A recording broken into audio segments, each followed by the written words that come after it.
Welcome to গৌরিস kitchen. বন্ধুরা, আজকে আমি নতুন একটা রেসিপি নিয়ে এসেছি। সোয়াবিনের কোপ্তা পুরোপুরি নিরামিষ বানিয়েছি। প্রথমে আমি সোয়াবিনগুলি গরম জলে ভিজিয়ে রেখেছিলাম প্রায় আধা ঘন্টা, তুলে নিয়েছি গরম জল থেকে। এখন আমি টমেটো পেস্ট নিয়েছি, অল্প পনির নিয়েছি, আলুর এইভাবে টুকরো করে কেটে রেখেছি, কাঁচা লঙ্কা নিয়েছি, আদা কুড়িয়ে নিয়েছি, ধনেপাতা নিয়েছি, মটরশুঁটি নিয়েছি।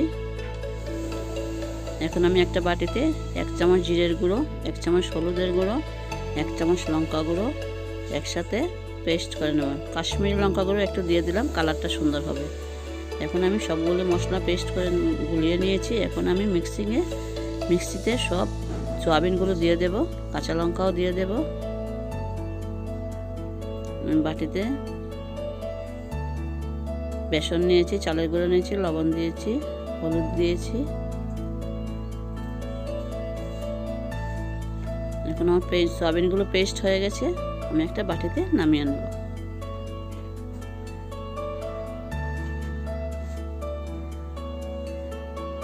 এখন আমি হলুদের গুঁড়ো দিলাম অল্প, লবণ দিলাম অল্প,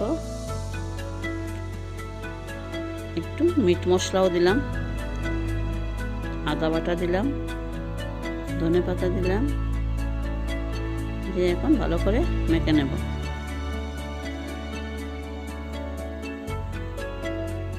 ভালো করে মেখে এখন আমি একটু তেল দিয়ে ওইগুলা ভেজে নেব, কারণ সোয়াবিনের একটা কাঁচা গন্ধ থাকে। একটু ভাজা ভাজা হয়ে গেলে গন্ধটা চলে যায় আর ভালো একটা সেন্ট এসে যায় সোয়াবিনে। আমার অল্প ভাজা হয়ে গেছে, আমি এখন এইভাবে কোপ্তার আকারে তৈরি করে নেব। আমার সোয়াবিনের কোপ্তার আকারে তৈরি হয়ে গেছে, এখন আমি ওইগুলো ভেজে নেব। কড়াইতে দিয়ে দিয়েছি, আমার অল্প অল্প করে একদম হালকাভাবে ভেজে নেব। দু সাইড ভালো করে ব্রাউন করে ভেজে নেব, যাতে ভালো করে ভাজা হয়ে যায়। স্টিমটা লো করে দেব যাতে পুড়ে না যায়। আমার সোয়াবিনের কোপ্তাগুলো রেডি হয়ে গেছে। এখন আমি ওই তেলে পনিরগুলো অল্প ভেজে নেব। পনিরগুলো তুলে নিয়েছি। এখন আমি একটা এলাচ আর একটা দারচিনি দিয়ে ওই পেস্ট করা মশলাগুলো দিয়ে দিলাম, দিয়ে আদা বাটাও দিয়ে দিলাম, টমেটো বাটাটাও দিয়ে দিলাম, দিয়ে একসঙ্গে ভালো করে একটু নাড়িয়ে নেব। একটু ভাজা ভাজা হয়ে যাবে, মটরশুঁটিও দিয়ে দিলাম। সব দিয়ে আমি একটু মশলাটা ভেজে নেব। ভেজে এখন আমি আলুগুলো দিয়ে দিলাম, তেজপাতা দিলাম 2টা, দিয়ে ভালো করে সাঁতলিয়ে নেব। লবণ দিয়ে দিলাম পরিমাণ মতো, জলও দিয়ে দিলাম। এখন আমি ডেকে নেব। 15 মিনিট ডেকে রাখলাম। রাখার পরে আমার আলুগুলো প্রায় সিদ্ধ হয়ে গেছে। এখন আমি পনিরগুলো দিয়ে দেব। পনিরগুলো দেওয়া হয়ে গেছে।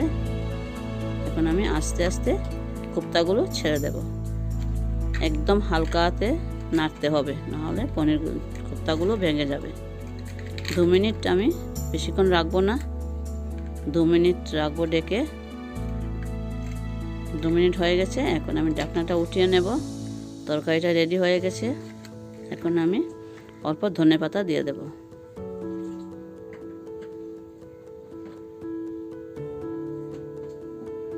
অল্প ধনেপাতা দিয়ে আস্তে আস্তে আমি এগুলা একটা বাটিতে তুলে নেব। ঘি দিলেও দিতে পারেন, আমি আর ঘি দেইনি। আমি একটা বাটিতে উঠিয়ে নিচ্ছি। আপনারা ঘরে রান্না করে এই কোপ্তাটা খাবেন, দেখবেন ভীষণ ভালো লাগবে। যদি আমার এই কোপ্তাটা আপনাদের ভালো লাগে, আমার ভিডিওটাকে লাইক করবেন, চ্যানেলটাকে সাবস্ক্রাইব করবেন, আর পুরো ভিডিওটা দেখবেন আর কমেন্ট করে জানিয়ে দেবেন কীরকম হলো। ধন্যবাদ।